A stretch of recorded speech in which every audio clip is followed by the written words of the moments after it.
YouTube. Eu sou Eduardo Leitão, aqui de Budapeste, Catita de Curitiba. E vamos fazer aqui um pequeno resumo da nossa live que acabou de ser feita no YouTube. Se você perdeu, vai lá e assiste. Bem-vindo, Douglas, Wagner. Catita, então a gente terminou a nossa live. Você ia falar um pouco de um certo palhacinho? Que aqui a gente pode falar mais abertamente, diga-se.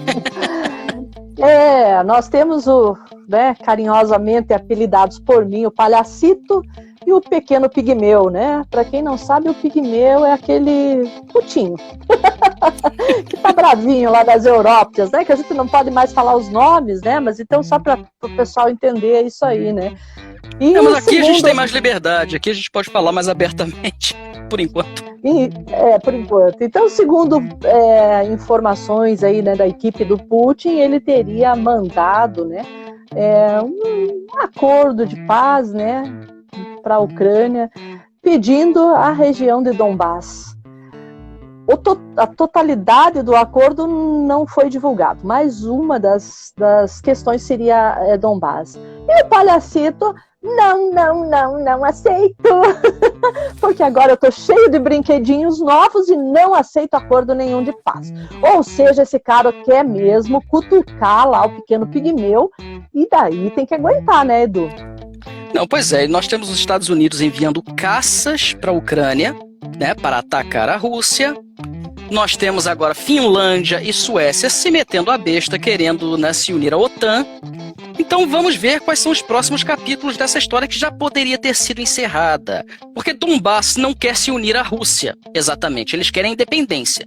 Eles querem o direito que a ONU garante de povos serem independentes e terem suas próprias nações demarcadas. Isso é um direito da Declaração das Nações Unidas, mas que não está sendo respeitado. Esse direito não está sendo respeitado. A Rússia, por conseguinte, eles querem só aquela passagem para a Crimeia, território russo, território que historicamente sempre foi russo. Diga-se de passagem, como toda a Ucrânia, mas aquele território especialmente que foi dado de presente à Ucrânia na altura da União Soviética, que era um país só, então não fazia diferença. É como se o Paraná pegasse um pedaço de São Paulo, não faz diferença nenhuma, somos um país só. Mas aí se separam e pronto, de quem vai, né, será esse pedaço de terra. Essa é a Crimeia.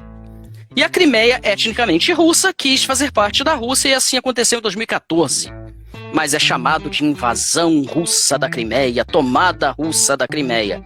Como agora isso aí é chamado de guerra e na verdade é uma intervenção militar para proteger a população etnicamente russa.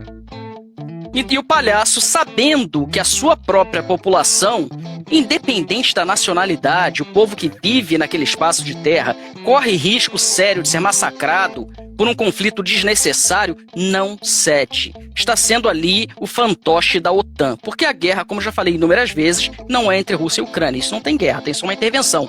Mas há uma guerra, sim, entre Rússia e OTAN, embora não declarada.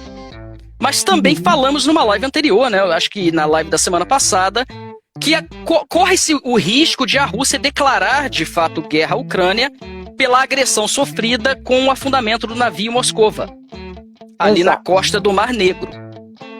Mas eu tô me delongando muito, Catita. Você queria colocar algo mais? Eu acho que hoje o assunto é Daniel Silveira, né? Não tem como não ficar indignado. Principalmente no meu caso, enquanto jurista, a gente fica indignado de que está acontecendo, né, um julgamento sem a presença do réu e sem a presença, pasme, do seu advogado. Isso é um absurdo, isso é uma aberração, isso é uma afronta, e tudo isso acontece, como eu falei na live, infelizmente, sobre o silêncio da OAB. Então a OAB já perdeu a sua função há muito tempo. Quando foram lá cantar e Viva a Rosa, já perderam. Agora enterraram, agora tá assim, os restos mortais de uma instituição chamada OAB. Porque jamais deveria ser permitido o que está acontecendo. Primeiro, que o STF não é o órgão competente para julgar qualquer ação contra o Daniel. Não é. Como eu falei na live, se fosse um crime contra a vida, ele deveria ir a júri. E se fosse um crime administrativo, ele deveria ser julgado lá pelo Senado com 2/3 de votos daquela casa. Então, assim, é tudo ilegal, é tudo um teatro, e a gente sabe muito bem a quem eles querem atacar com isso, quem eles querem atingir.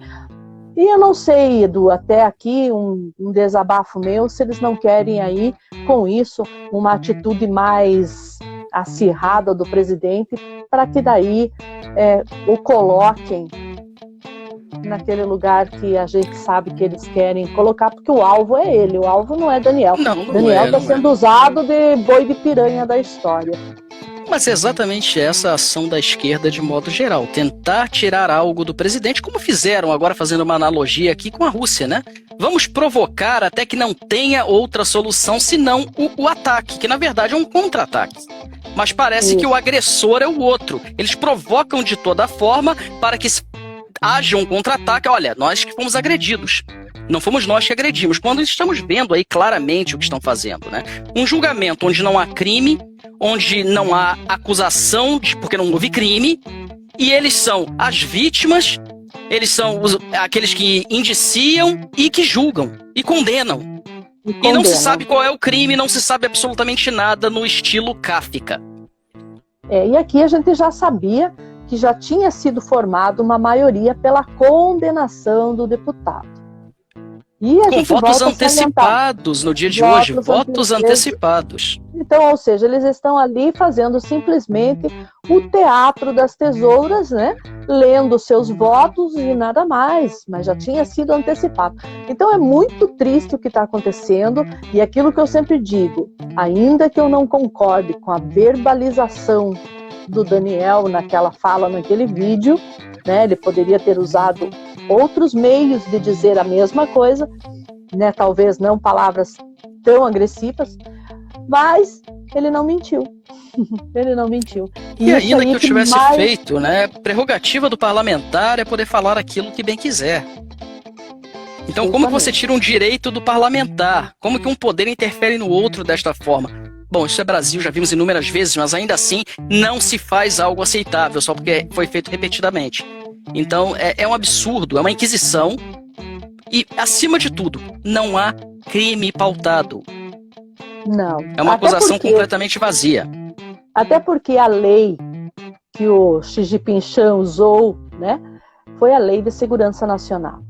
Essa lei foi revogada, alterada, agora, em agosto do ano passado.